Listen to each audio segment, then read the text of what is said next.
very deliberately and consciously took it from being what he described as a know-it-all company to a learn-it-all company. When I go back to, I did work for Microsoft for a while, and I looked at the way that company had changed around under the leadership of one person. Satya Nadella is quite an inspirational individual. When you look at the size, scope, and scale of that organization, I think there are 1.7, 1.3 billion people who use their technology, hundreds of millions of enterprises.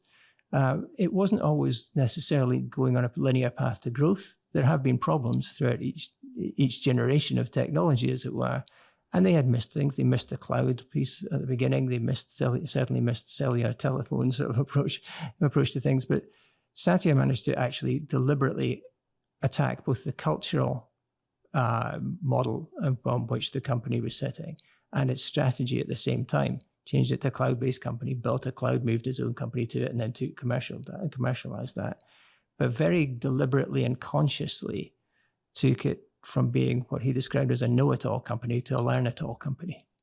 And I thought that was quite amazing. And inside the company, that was a deliberate choice, which you could see as leaders and managers and executives across the piece as being built into with how we were doing our training, how we were doing our development of other individuals, how we were rewarding people.